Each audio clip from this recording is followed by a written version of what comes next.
Michael B. Jordan steps back in the ring and behind the camera to star in and direct Creed 3. The bell rings March 3rd. This is Commander Mills.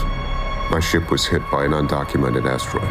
Adam Driver crash lands on an unfamiliar world populated by prehistoric creatures in 65. The fight to survive begins March 10th. Hey, police! Billy Batson and his super-powered siblings are back in Shazam! Fury of the Gods. The sequel to the 2019 DC movie flies into theaters March 17th. I'm going to need a gun. Welcome back, Mr. Wick. Keanu Reeves returns as the well-dressed assassin in John Wick Chapter 4. The contract goes out March 24th. We're thieves, but we help the wrong person steal the wrong thing and unleash the greatest evil the world has ever known. Chris Pine and Michelle Rodriguez will need to make critical roles during their adventure in Dungeons & Dragons Honor Among Thieves. The game begins March 31st. Getting an extra-large popcorn in Hollywood, I'm Rick Damagella. Ahead in the next hour of Good Morning San Antonio, the rumors are true. Science says puppy love is a real thing. What it could mean for your health, coming up. Checking TransGuide as we go to break. Looks like we've got a stalled vehicle or some sort of event at 281 at Jones Maltzberger. The hazard lights are on. We'll talk to Stephen about that coming up. Now at 6, a search is on for several murder suspects. Our Sarah Costa is standing by with how you can help investigators. Because we need to make our voice heard. And happening today up in Austin, a call to action. We'll tell you what gun violence prevention advocates are hoping to accomplish. And we had a nice warm afternoon yesterday, but today we're starting at a cool 55 degrees. Live from KSAT 12, Good Morning San Antonio starts right now. Good morning, everybody. It's Tuesday, February 28th. Good morning. Thanks for joining us. Hope you had a good Monday. The last day of the month. It's going to be cool this morning. It is, and we're about ready to jump into March. But first, Mike says this morning we've swapped drier air for a return to humidity. Yeah, some folks still are enjoying drier air, especially in the hill country, parts of San Antonio. But then there are spots where the humidity has definitely come back in. You're going to feel it, and everybody's going to be enjoying, if you will, if that is your tolerance level in humidity for the next couple of days. So out there at the airport, it looks pretty good as far as all the lights off in the distance. We don't really have that fuzzy look as of yet. 54 in town, mid-40s hill country. Grab a jacket no matter where you are because of either the cool temperatures or that extra humidity, which is that dampish kind of chill. Then you go up I-35, New Braunfels, quarter-mile visibility, Pleasanton as well. Heading out 10, going to run into a lot of fog around here, around Seguin, continuing out in toward Gonzales, and then further down to the south on 35 and down to the southeast and to the east. But again, out in the hill country, not bad for right now. We do have a dense fog advisory. A lot of the southeastern counties have been deleted from that, but it's just this one band right here, our extreme eastern counties, and then heading in toward Atascosa as well as Frio counties. This is in effect up until 9 o'clock this morning, so it is going to be sticking around. Watch it in, say, for instance, around Randolph, around Stinson, those spots that usually tend to see some of the fog sooner in and around the metropolitan area. Whole bunch of allergens out there, including got some oak to deal with. We're getting into that season. And temperatures will drop in maybe another couple of degrees in the next few hours, then warm up fairly quickly. And we are going to see plenty of sunshine like yesterday, but the difference being more humidity. So humidity comes back in here, definitely going to feel these temperatures, 80 at noon, and then we'll see a few more clouds as well later on today. 87 high temperature, plenty of humidity, and then more clouds overnight tonight. Humidity just continues to get pumped back on in here, so we are going to be dealing with some more fog tomorrow morning. Then we've got that big front coming through late on Thursday. Got some potentially strong storms, but wind is going to be the biggest issue with that. Then what's in behind for the weekend? Details in just a couple of minutes. Traffic Authority, Stephen Cavazos, what's going on the roads? Hey, Mike, we do have flashing lights here at 6:03. Let's get a wider look at TransGuide. Now, this is a shot we showed you as we went to commercial break, and you can see that those first responders are actually off in the far right shoulder lane there. This has actually been reported as a crash along 281, and we may have already caught the tail end of this. Let's get a quick look at at the map and show you where it's been pinpointed. Because right now at this time, TxDOT does have a 281 at Jones-Maltsberger, but they have two different locations in both the north and southbound lanes. So we'll have to clarify with our friends at TransGuide, but it doesn't seem to be really impacting traffic. And again, it does look like we may be at the tail end of that. But something that we are not at the tail end of is that construction along 410. You can still see a stretch of red that continues to build in the westbound lanes of 410, where we do have those TxDOT crews out there. Now, hopefully, we'll see that progress continue, and we can hopefully see the traffic pick up there. But unfortunately, we are still seeing that slow down. Let's talk about what we are seeing here in those travel times, because not seeing that here along I-10 if you're traveling in from Boerne this early. 24 minutes at this hour. 281 southbound should be about 26 minutes your drive time to the Alamo City. And right now along I-35 southbound, about a 25-minute commute. But let's get it back here. Again,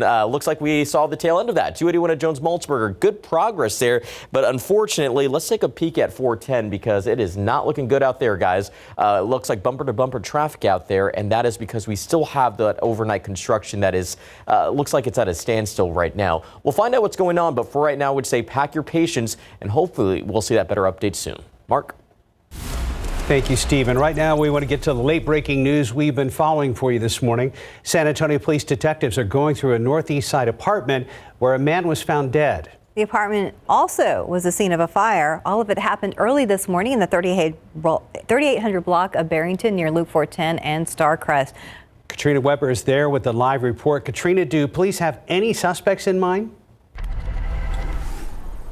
No, they said they do not have any suspects. In fact, they're not going to speculate how this man died. They do know that he had several gunshot wounds in his upper body. Now, right now, a very different scene from what we have shown you all morning long. The fire trucks are gone, but we still have a small group of police, some detectives, and also arson investigators working in and around the apartment there. That is where they found the man dead about 4:30 this morning. Now, earlier, about 15 minutes before that, police had a call about shots fired in this area. They say a neighbor called after hearing several gunshots and hearing a car peel out of this parking lot. When officers arrived, they went to the apartment. They noticed smoke coming under the door. Firefighters arrived, opened the door, and then after they put out the fire, that is when they found the man dead inside. And again, police say he had about 4 gunshot wounds. They are not saying, again, how he may have died. They say they did not see any weapons inside this apartment. Now, just a while ago, we did get an update from the fire department. They did say that the fire is considered suspicious. So someone started that fire inside the apartment, started several fires, in fact, inside the apartment. But again, this investigation is still going on now with detectives and arson investigators looking into exactly what happened here. Reporting live on the northeast side, Katrina Weber, KSAT 12 News. Thank you, Katrina. San Antonio police need your help in finding the men wanted for murder in 2 separate homicide cases on the city's northeast side. Our Sarah Costa joins us live in the newsroom with what police say they know about these cases and the newly released pictures of the men they are looking for. Sarah. Good morning, Steph. Both of these murders happening within a mile of each other, but are unrelated and happen at different times. So let's start with the killing of a man in his apartment. Police are looking for these suspects on your screen, who police say are responsible for shooting and killing Maurice Duche Jones. This happened in June of 2022 at 1 a.m. San Antonio police were called to the Glendora apartments in the 6800 block of Glendora. When they arrived, they found Jones dead with multiple gunshots inside his apartment. These photos were captured by surveillance cameras at the complex. If you know who these men are or where they can be found, you are encouraged to call police. Now let's head just a mile south to the 4400 block of Parkwood, where police are looking for these men on your screen. Video surveillance at the business where the shooting happened captured these photos of the 5 male suspects and the SUV they got away in. Police say these men shot and killed Simon Estrada back on October 25th, Tuesday, around 1:30 a.m. But let's take a look at the scene video from the day the murder happened. Police say those 3 men entered the business on Parkwood and 2 other suspects remained outside of the building for a robbery. 44-year-old Simon Estrada was shot during the robbery. He died several days later from his injuries. The suspects got away in a sports white SUV. If you know any information about the men involved in either of these murder investigations, you are urged to call Crime Stoppers at 210-224-STOP. If your information leads to an arrest, you may be able to earn up to $5,000 in cash, and you may remain anonymous. Mark and Steph. Thank you, Sarah. The Texas State Capitol will be filled with gun violence prevention advocates this afternoon, appealing to elected officials to make gun law changes. This comes just days after the 9-month anniversary of the Robb Elementary shooting, where 19 children and 2 teachers were killed. KSAT's Lee Waldman is in Austin with what is expected today. The Coalition to Prevent Gun Violence is made up of several organizations across the country. They're coming together to put on this day of legislative advocacy, hoping to reach our elected leaders and get them to support changes to our gun laws. We have this stain on our state of Texas, which was just the horrors that occurred in Uvalde. Molly Bursey says her child was in the 4th grade in New Braunfels when the shooting at Robb Elementary happened last May. He got to go to 5th grade. Bursey has been with Moms Demand Action, a group fighting against gun violence since 2016. Her role is to meet with elected leaders. Bursey says she's hopeful change could happen during this legislative session. Her group, along with others like Lives Robbed, a nonprofit started by 4 of the Robb victims' families, will rally at the state capitol Tuesday to fight for gun law changes, something Senator Roland Gutierrez has been doing for weeks now. While there are many, many issues that are important to us all, nothing is as important as our children. And so we're asking this governor and everybody in this building to do something. Their main asks raise the age to purchase an assault-style weapon and increase background checks. Their counter argument is that these young men will always find another way to get it. Well, let's make it a little bit harder. The rally will also include gun violence survivors like 10-year-old Caitlin Gonzalez. She lost her best friend Jackie Casares at Robb Elementary and was in a classroom across from the gunman. Because we need to make our voice heard. Like why it's important to change gun laws. I emailed Governor Greg Abbott's office for a statement on the rally yesterday afternoon. No response still just yet. Now, this rally will start at noon today on the South Side steps. It'll last for an hour before that group will split up and head into the offices of each and every one of the representatives and senators here at the Capitol. We'll follow all of the events on air and online on KSAT. At the state capitol, Lee Waldman for GMSA.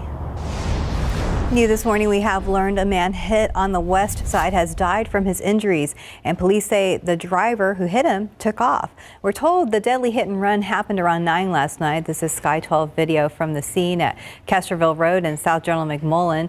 Now, police say the man was hit by the driver of a white car that took off. Another driver in a dark-colored vehicle was unable to avoid running over the victim, but police say that driver pulled over to call for help. EMS tried to help, but he died at the scene. We have learned the name of a man killed outside a bar on San Antonio's southwest side. It's a story we first told you about yesterday here on GMSA. This was the scene late Sunday night at Morales Ice House on Frio City Road. That's near 90 and South Calaveras. Bexar County Medical Examiner says 51-year-old Felipe Pena was shot in the parking lot outside of the bar. He was somehow able to make it back inside before he collapsed and died. We're told officers arrested a suspect in another part of the city. Time now, 6:12 and 55 degrees for now. Still to come, the defense in the Alex Murdaugh double murder trial rested its case. Who they called as their final witness ahead in your GMA First Look. And a new lawsuit accuses major tech companies of hooking young people on their platforms and creating a mental health crisis. After the break, some things you can do to make sure they don't have a negative impact on your kids. Outside with Live Cam. Been too busy to do anything fun on the weekends lately? I know the weather's been kind of crazy around here. Mike says we've got a fantastic weekend coming up. But before that, some gusty winds to plan for here in South Central Texas. We'll get an update coming up. And welcome back at 6:16. One public school district in Seattle is sounding the alarm on the potentially harmful mental health impacts of social media on their students. This is not exactly a revelation for some parents, but one parent believes social media has played a role in her daughter's increased anxiety and depression, sometimes affecting her schoolwork. This comes as a key legal provision for big tech is now being re-examined by the Supreme Court. ABC's Em Nguyen has a story. Before the Supreme Court, 2 cases on whether social media giants can be held accountable for the material shared on their platforms. It's linked to a key federal law under Section 230 of the Communications Decency Act, which protects online companies from being held liable for content posted by users on their sites. That protection also under question in a lawsuit filed in district court last month by one school district in Seattle, blaming certain sites for the algorithms they allege aim to maximize profit at the expense of young audiences. Social media for kids, it is addictive. It's exciting. And then everything else, homework, school, everything feels so boring. In their lawsuit, Seattle Public Schools, which serves about 50,000 students, allege the companies behind TikTok, Instagram, Facebook, Snapchat, and YouTube are harming youth with social media addiction, saying schools can't fulfill their educational mission if students are suffering from anxiety, depression, short attention span, and other issues they say are brought on in part, allegedly, by social media. Tara Townsend says she's seen firsthand how social media affects her typically happy and healthy daughter. It's how she's comparing herself to others. For me as a parent, the dangers that I see are these images that are coming at her really quickly. I think it can have a really devastating impact on, I think, anxiety goes up. I think depression goes up. The issue under renewed scrutiny after politicians from both sides of the aisle have argued prominent social media companies should be more regulated. A spokesman for Meta, owner of Facebook and Instagram, telling ABC News they've developed more than 30 tools to support teens and families, including supervision tools and age verification technology, adding Meta does not allow content that promotes suicide, self-harm, or eating disorders. Meta also encouraging parents to be more involved. TikTok, as well as Google, which owns YouTube, both say they prioritize the safety and well-being of children. And Snap tells us they're working closely with mental health organizations to provide in-app tools and resources. Em Nguyen, ABC News, Washington. All right, let's get a look at the mess here along 410, and unfortunately, things have not improved. We have pretty much a sea of traffic out there, and that's actually a pretty big slowdown that we're seeing this early in the morning. Now, remember, we had construction that should have wrapped up around 5 a.m. Looks like something is holding back those TxDOT crews, and now it is holding back all that traffic. It is a mess out there, guys. Right now, you're seeing a steady movement, but it's not moving very fast along the westbound lanes. In fact, just at 6 miles per hour. Now, that construction started at Harry Wurzbach Road, but the slowdown is now stretched a little further past that. If you are trying to get to I-10 from 410, it's going to take you about 13 minutes sitting in that traffic. So you have to watch out. We're going to continue to watch that area closely, and hopefully we'll see a better update. But right now, it doesn't seem to be the case. I would say if you have to travel along 410 westbound, maybe near Harry Wurzbach Road, you want to look for a different route this morning. I do want to take your attention down over here. We do have a vehicle fire reported along I-10 westbound at Martin Luther King Drive. That's also led to a pretty big slowdown for drivers. Now, TxDOT has reported that as a major vehicle fire. So unfortunately, it's in one of those spots where there are not any cameras. So I'm not able to show you the conditions out there, but I'll try to best with our friends over at TransGuide. It's shaping up to be another busy morning, guys. We have the construction, we have that vehicle fire, and we're getting closer to morning rush. So situations like this, if we still see those crews out there, it's going to lead to bigger backups. And I know that folks don't want to hear that or see that when they wake up and have to head out the door. But just remember, those crews are out there, whatever's holding them back. Hopefully they can pick up things pretty quickly here. Well, still only 6:20, so hopefully you can get this messy stuff out of the way for the rest of the community. The optimistic, I love that. We hope so. Yeah. Thank you, Stephen. All right, light jacket's not a bad idea, especially in the hill country as little ones are heading out to catch the bus. And 52 degrees this morning here in town. We got some 40s in the hill country right now. And then the humidity, if it's not back where you are yet, which is the situation down in the southeast, it will be later on today, and you're going to feel every bit of that 87 degrees. All right, take a look at this picture, and we've got a little bit of a kind of a celestial viewing lesson from our good friend Oscar. Now, this is not the picture that he sent in, different one, but that is Venus and Jupiter, and they are coming together and within about 2 degrees of separation. And he said the easiest way to figure out what 2 degrees separation is, looking up at the sky, he said to hold the palm of your hand facing the sky, and then your pinky nail on your pinky finger, that is about 1 degree as you're looking up to the sky. So 2 degrees of separation And in that picture now, obviously we've got some clouds coming in here, but on the 3rd, it's going to be another very good opportunity as Venus and Jupiter get a lot closer together.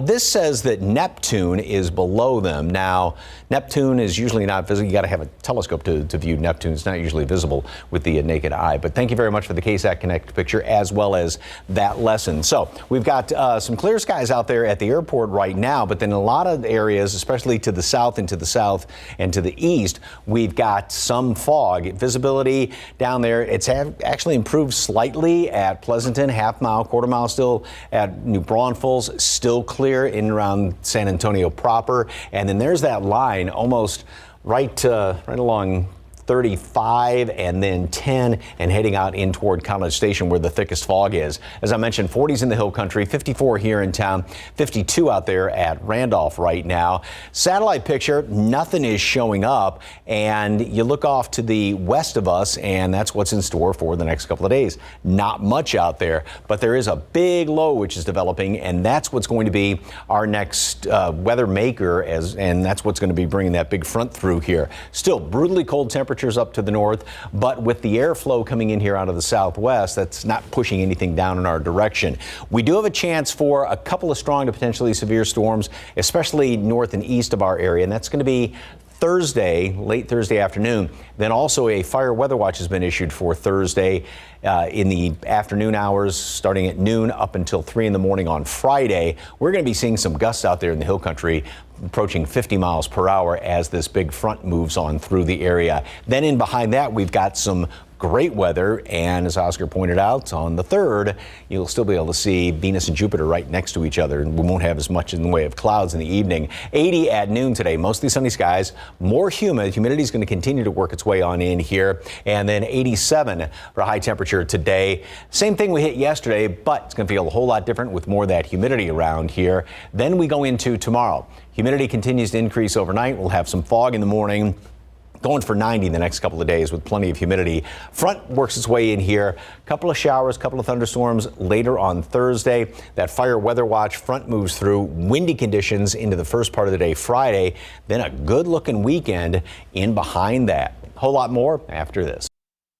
Ready to shine from the inside out? Say yes to Nature's Bounty, the #1 brand for hair, skin, and nails, with our signature blend of health and beauty nutrients to bring out more of your inner beauty. Get more with Nature's Bounty. Think Mom's mad about her favorite shoes?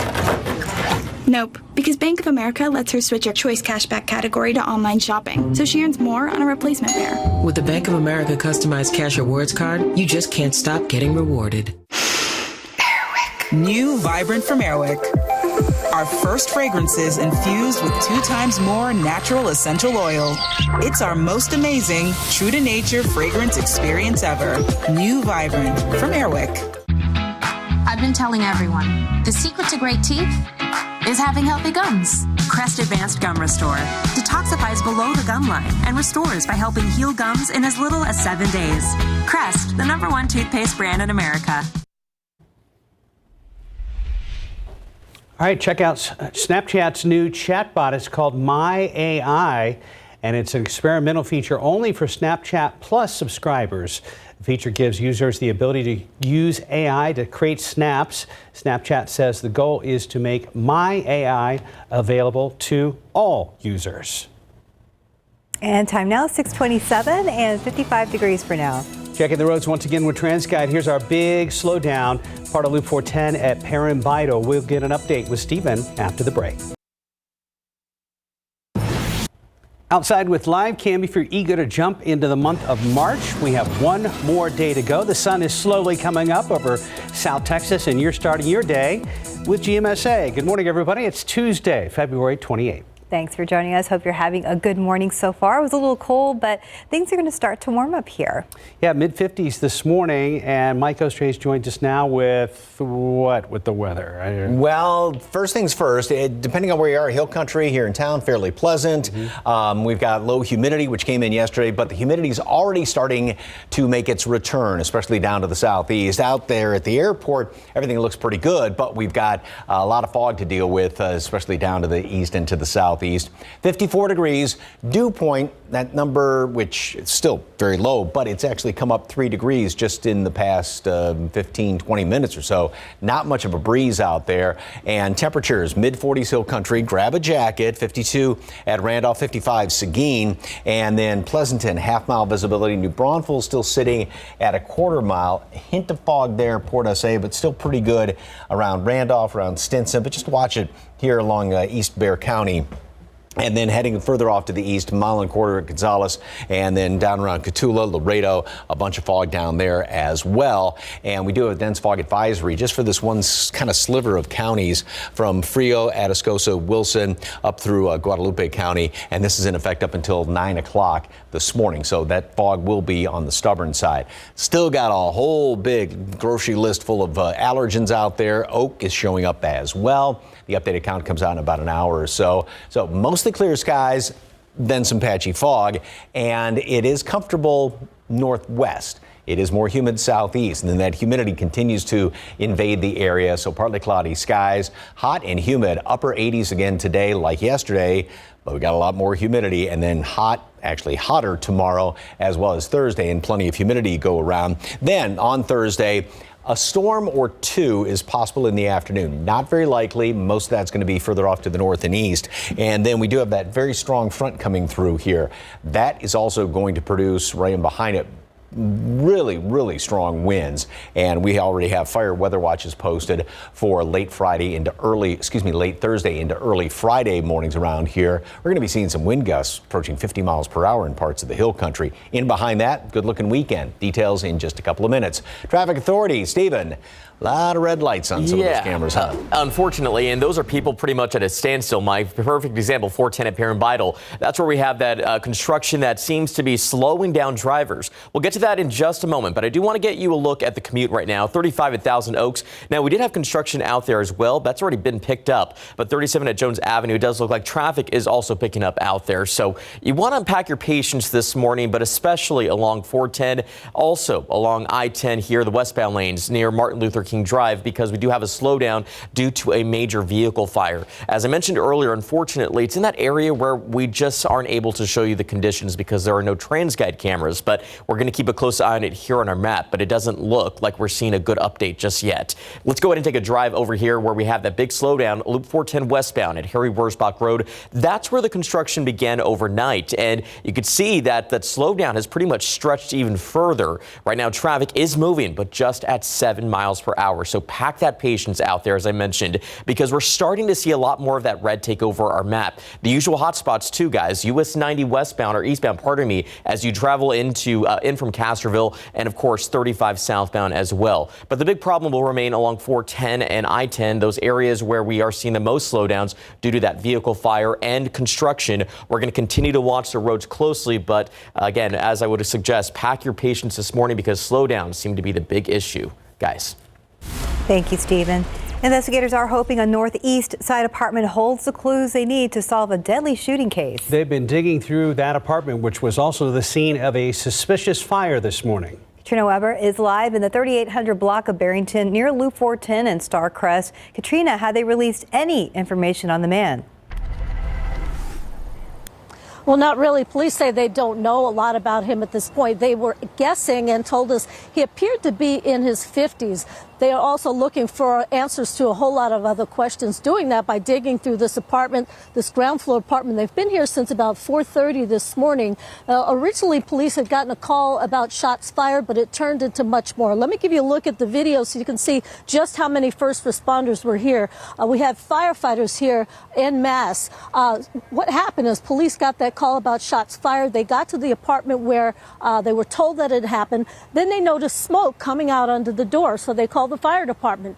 Firefighters got here. They put out the fire. They say there actually were several small fires inside that apartment, put out those fires, and that is when they all discovered the man dead inside this apartment. Police say he appeared to have about 4 gunshot wounds in his upper body, but they told us they're not going to speculate how that happened. They were calling in investigators, and that is where we are right now with police investigators here arson investigators here as well, because the fire department did confirm that the fires are suspicious. Someone started several fires inside the apartment where they found the men. And so that is where we stand right now. Not a whole lot of answers, definitely a lot of questions as the work continues here at this apartment. Reporting live on the northeast side, Katrina Weber, KSAT 12 News.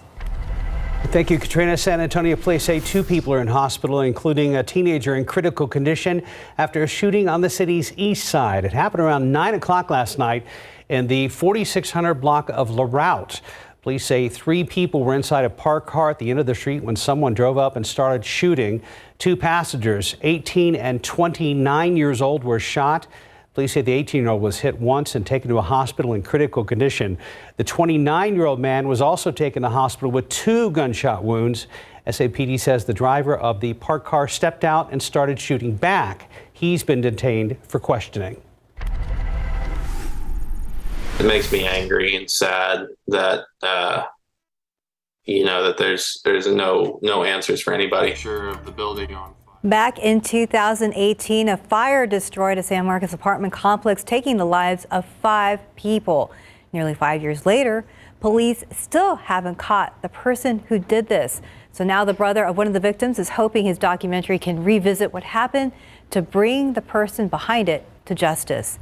Texas Crime Stories hosts Erica Hernandez and Lee Waldman investigate the tragedy and why the best way forward is remembering those who were lost. The podcast episode Iconic Village Fire is out right now. You can check it out online at ksat.com or on our YouTube channel or wherever you get your podcasts today.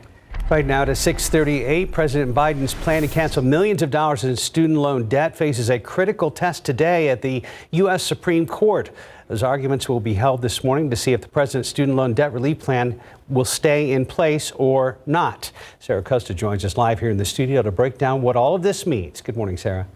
Good morning, Mark. 40 million Americans wait to find out whether the president will be allowed to wipe away or reduce their student loan debt. At the heart of the case is whether the president has the legal authority to move forward with that plan. The Biden administration already approved student loans for 16 million borrowers to be wiped in part or in full before the legal challenges halted the program. The plan now remains in limbo until the justices decide this case.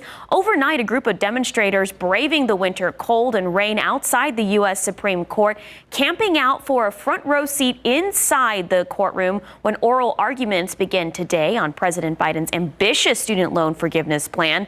Lawyers for 2 individual borrowers in 6 Republican-led states set to argue that the plan the President Biden announced is a gross overreach of his executive powers.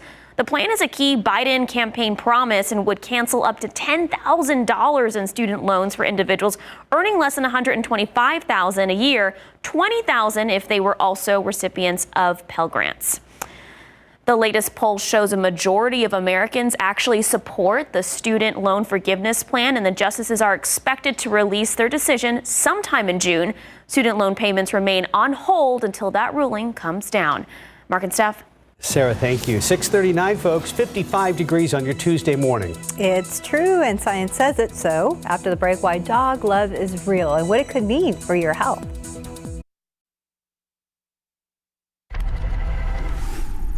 In this morning's GMA First Look, the jury one step closer to deciding Alec Murdaugh's fate. The disgraced former attorney accused of killing his wife and son. Defense rests, Your Honor. The defense team resting after calling Murdaugh's younger brother as their final witness. John Marvin emotional, remembering his sister-in-law and nephew. I have a hard time talking about Paul. Alec's brother breaking down, describing finding his nephew's remains after police released the crime scene. And I can promise you, no mother or father or aunt or uncle should ever have to see and do what I did that day. This as the defense presented the theory there could have been 2 shooters, not one. And we'll be live from outside the courthouse coming up at 7 a.m. Plus, legal expert Dan Abrams weighs in live. With your GMA First Look, I'm Andrea Fujii, ABC News, New York.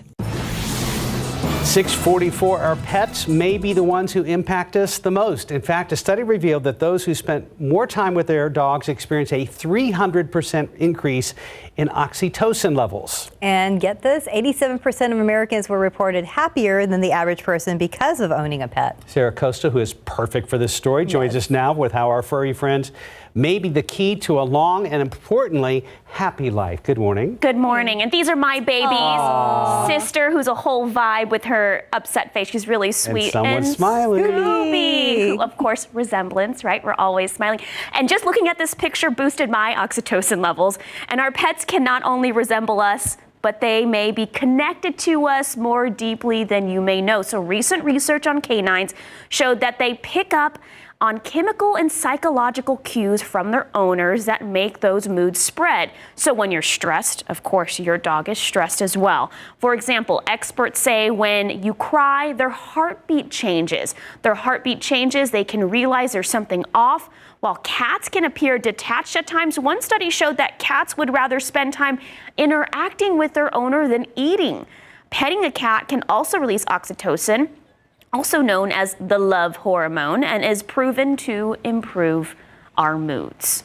So having a pet is linked to an increased lifespan as well. They contribute to longer lives through influencing longevity, stress reduction, fighting cardiovascular disease, and linking us to support systems.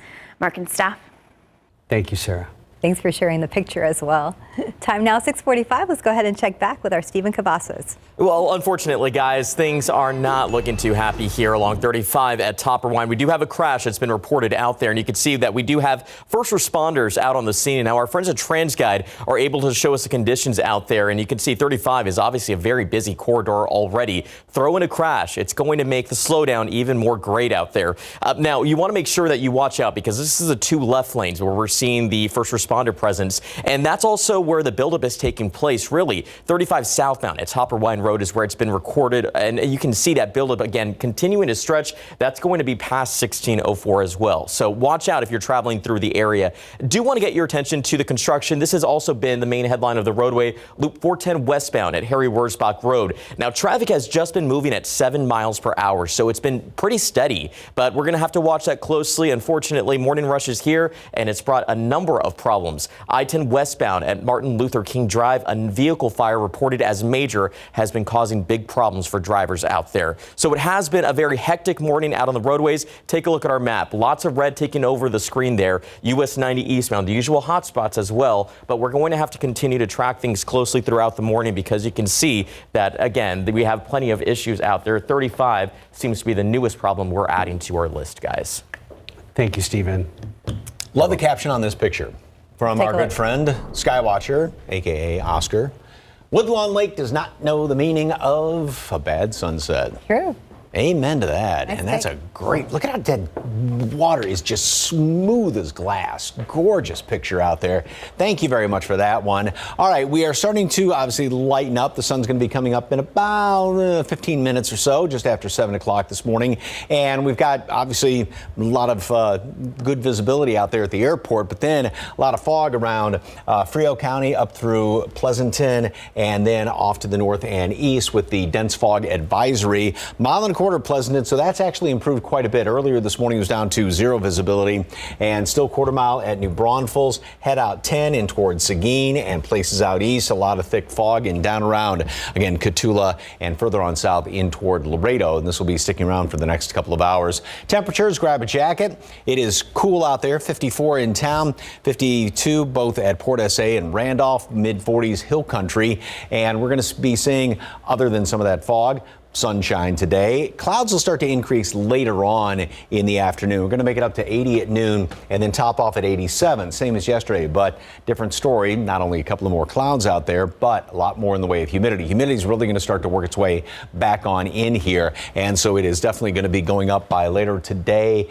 as well as later today, tomorrow, as well as on Thursday. Got my days confused there for a second. Then notice the big drop in humidity going into Friday. A big front moves on through here, and this is the one, it's going to do two things. First of all, there's a small chance for a couple of strong to severe storms as the front comes on through later in the day on Thursday. One or two of them, rain chances really aren't all that great as of right now. The majority of this would be further off to the north and east, but what you're really going to notice is the wind in behind that front, and that's prompting a fire weather watch to already be issued for Thursday afternoon, starting at noon up until 3 o'clock in the morning on Friday. We're going to be seeing some gusts up to 50 miles per hour in portions of the hill country. So that obviously is the very strong fire danger, or is prompting that fire danger out there with that front moving through associated with this low, which is going to be coming on in here. And as it moves through, again, pulls the front through, but then brings in some more pleasant air as we head in toward the weekend. Like I showed you how dew points are going to be dropping off, so we're going to have lower humidity heading on into the weekend. 80 at noon, mostly sunny, more humid out there, and then partly cloudy skies, a couple more clouds hanging around here. And again, you're going to notice the humidity. Same thing tomorrow, same thing on Thursday. Going for 90 both those days. Maybe a little tough with some of that extra humidity, but it's definitely going to be summery the next few days. Then big front moves through. Again, a couple of showers or a thunderstorm, primarily east and northeast on Thursday afternoon, but windy conditions overnight and into Friday. Boy, start now taking things and sticking them in the garage or tying them down. Cushions. Small children, pets, everything. Patio carpets, floor mats, door mats, everything. I've started a list. I'm going to take my faucet covers off. Got to buy some weed killer, and I'm starting to water my lawn this week. Yeah, we'll need to. Yeah, too. 650, 54 degrees. And spring cleaning may be on your mind, but what should you do with all your unwanted clothing? Tomorrow on GMSA, some simple things you can do. We will wrap up GMSA after this break. Real quick look outside with live cam on your Tuesday, the last day of February. Coming up today on GMSA at 9, we're heading to Comal ISD to see a program that helps launch careers in automotive technology. Our Tiffany Huertas is going under the hood with students as they learn how to repair and service vehicles. Plus, how the hands-on experience gets them ready for the real world. All that and much more today on GMSA at 9. Let's check back with our Stephen Cavazos for the latest on the roadways. Well, guys, it's been a very busy morning, and unfortunately, things have not slowed down. We're at the start of morning rush, so we can expect things to really kick up on the roadways. This has been now reported as a major crash along 35 southbound at Top Irvine Road. First responders have been out there for a few minutes now, but you can see traffic is just getting a little bit busier out there. 35, one of the busiest corridors around, so that's why we're seeing more of a slowdown out there as you approach Top Irvine Road. You want to watch out there. Also, pack that patience as we get you over here to 410 westbound at Harry Wurzbach. Now, this crash has been, construction has been lingering around for quite a while. Traffic is moving, but at just 7 miles per hour in the westbound lane, so you can expect some delays. As we get you down over here to I-10 eastbound, if you're making your way into the Alamo City, watch out. A crash is causing some slowdowns out there, and you can see 35 at Top Irvine. Those first responders are still out there investigating the scene. We're hoping everyone's doing okay out there, but unfortunately, the morning has been riddled with trouble on the roadways. We're going to track things closely throughout Good Morning America. We do have good visibility out there at the airport as of right now, but in some places got a lot of thick fog off to the east, northeast, and down to the south. Up around New Braunfels, down around Pleasanton, heading out 10, you can run into some of that fog, and then going further on down 35. Grab a jacket everywhere. We're in the 50s and 40s, and humidity is going to make a return. 87 today, but a lot of humidity around here, and even hotter the next couple of days. Big front moves through Thursday, maybe a couple of storms, but the big news is going to be the wind, and already fire weather watch is posted late Thursday into Friday morning. Yeah, we'll be ready for the front, but I don't know about that wind. Yeah, it's going to be 50 mile per hour gusts in the hill country. All right. High profile vehicles. Yeah, watch out. That's right. Thank you for joining us today. GMA is next.